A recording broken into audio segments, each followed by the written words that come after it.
Sixième partie, les pages finances et risques. Dans les parties précédentes de la vidéo, j'ai préparé une étude de préfaisabilité rapide pour un projet d'énergie photovoltaïque de 10 MW en Allemagne. J'examinerai maintenant les pages finances et risques de RedScreen. La présente vidéo ne vise pas à enseigner des techniques d'analyse financière, mais plutôt à présenter les principaux éléments de ces pages et à mettre en évidence certains aspects particulièrement intéressants dans le cadre de projets d'électricité. La page Finance offre deux niveaux d'analyse. On choisit le niveau à gauche dans la barre de menu.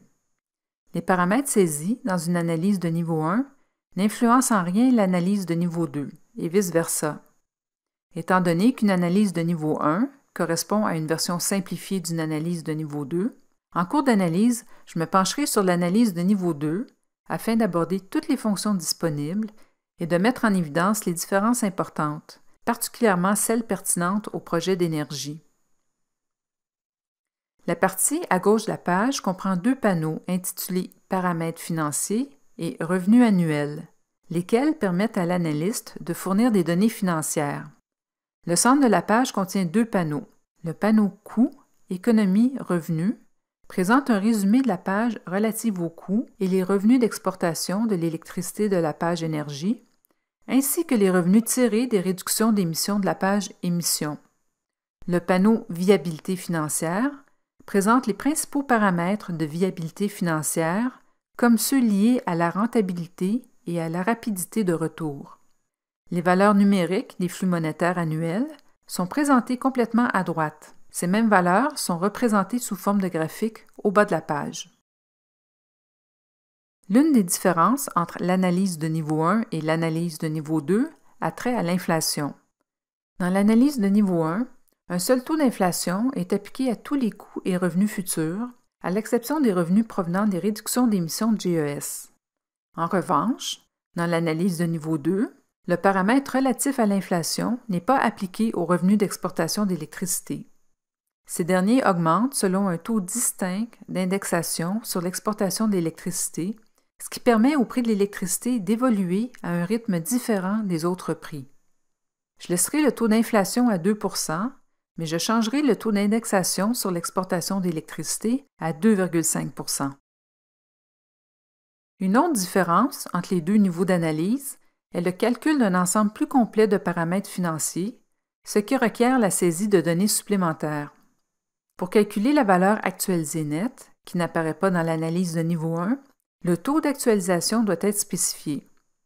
Pour calculer le taux de rendement interne modifié, qui n'apparaît pas non plus dans l'analyse de niveau 1, le taux selon lequel les revenus tirés du projet peuvent être réinvestis doit être saisi. Je laisserai ces deux valeurs à 9 %. Je changerai la durée de vie de mon projet à 30 ans afin de refléter la longue durée de vie d'un système d'énergie photovoltaïque installé en Allemagne. Je modifierai aussi le taux d'intérêt sur la dette en entrant 5,5 %. Les impôts sur le revenu et divers encouragements fiscaux liés à la manière dont les pertes sont traitées peuvent influencer de façon importante la rentabilité d'un projet énergétique. Dans une analyse de niveau 2, lorsqu'on coche « Analyse d'impôt sur le revenu », quelques cellules permettant d'établir l'incidence de base de l'imposition s'ajoutent. Celles-ci sont reflétées dans le taux de rendement interne après impôt et la valeur actualisée nette. Je ne procéderai pas à une analyse d'impôt sur le revenu pour notre projet. Dans le panneau relatif aux revenus annuels, deux sections, qui n'apparaissent pas dans une analyse de niveau 1, permettent d'intégrer des revenus additionnels liés à la production d'électricité. La première, Autres revenus, coûts, permet à l'analyste d'inclure des revenus ou des coûts annuels proportionnels à l'énergie. L'analyste peut saisir une durée et un taux d'indexation qui s'applique à ce flux monétaire. La case « Revenus pour production d'énergie propre » est utile si l'on veut inclure un incitatif financier du gouvernement ou d'une compagnie d'électricité pour la production d'énergie propre.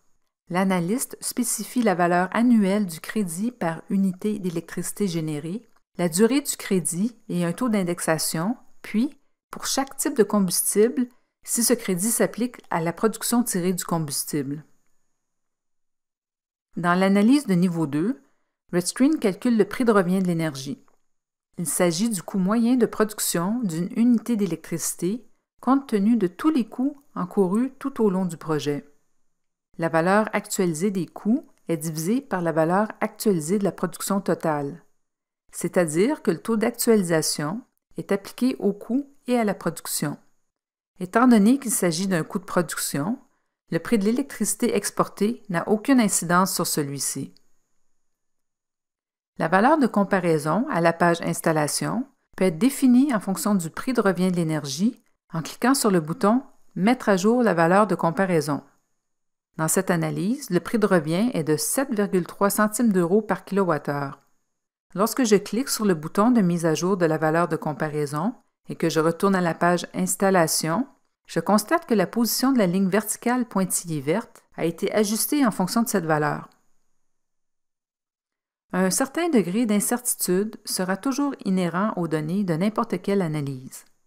Cette incertitude se transmet donc dans le calcul des indicateurs de viabilité financière, comme le taux de rendement interne et la période de retour sur les capitaux propres. La page Risque nous permettra de nous faire une meilleure idée du sujet. La partie supérieure de la page Risque sert à effectuer une analyse de sensibilité. Deux paramètres principaux sont choisis. Ensuite, RedScreen génère un tableau qui démontre l'influence d'une variation simultanée de ces deux paramètres sur un indicateur de viabilité financière. Supposons que je voulais voir de quelle façon la valeur actualisée nette du projet changerait si les coûts d'investissement et le taux d'intérêt sur la dette augmentaient ou diminuaient de 30 % par rapport à leur niveau actuel. Les coûts d'investissement sont de 7,5 millions d'euros.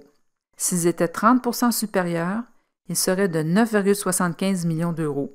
S'ils étaient 30 % inférieurs, ils seraient de 5,25 millions d'euros. Les valeurs des coûts d'investissement, plus ou moins 15 %, sont également représentées le long de l'axe horizontal du tableau. De même, le taux d'intérêt sur la dette de 5,5 %, plus ou moins 15 et 30 % est représenté sur l'axe vertical du tableau.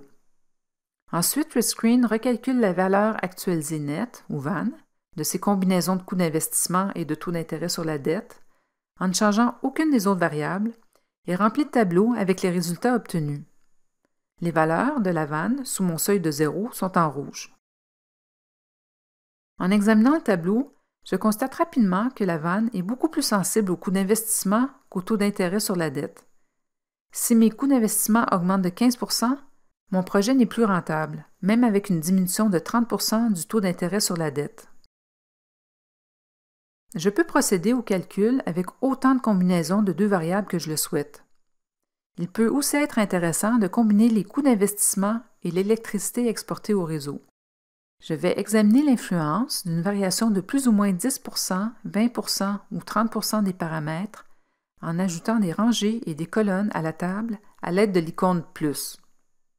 Dans le projet actuel, la sensibilité de la VAN au coût d'investissement est similaire à celle de la VAN à la quantité d'électricité exportée au réseau. Par exemple, une augmentation de 20 % des coûts d'investissement ou une diminution de 20 % de l'électricité exportée entraîne essentiellement la même valeur actualisée nette d'environ moins 1,25 million d'euros si tous les autres paramètres demeurent inchangés. Par conséquent, dans le cadre du projet à l'étude, les erreurs d'estimation du facteur d'utilisation sont aussi graves que les erreurs d'estimation des coûts d'investissement. Sous la section Analyse de sensibilité, il y a aussi une section Analyse de risque. Cette dernière est semblable à la première, mais au lieu d'examiner la variation simultanée de seulement deux paramètres, tous les paramètres de la liste peuvent varier selon une plage donnée. Par exemple, supposons que je m'intéressais à la variation possible du prix de revient de l'énergie si mon projet d'énergie photovoltaïque était mis en œuvre, mais que tout ne se déroulait pas comme prévu dans mon analyse RedScreen. Je sélectionnerai le prix de revient d'énergie comme indicateur financier. Ensuite, j'indiquerai la plage de valeur dans laquelle chaque paramètre s'inscrirait probablement si je mettais le projet en œuvre.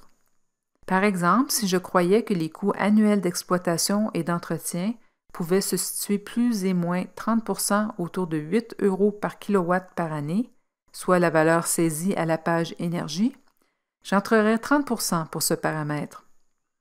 Je laisserai tous les autres paramètres à 25% pour la vidéo. J'indiquerai désormais à RedScreen de procéder à une simulation de Monte-Carlo.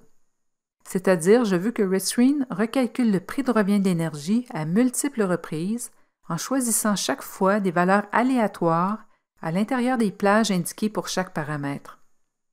On entend ici par multiples reprises entre 500 et 5000 différents calculs du prix de revient de l'énergie.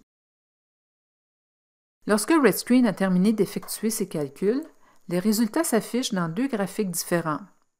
Le graphique relatif à l'impact présente à quel point le prix de revient de l'énergie fluctue selon la variation de chaque paramètre.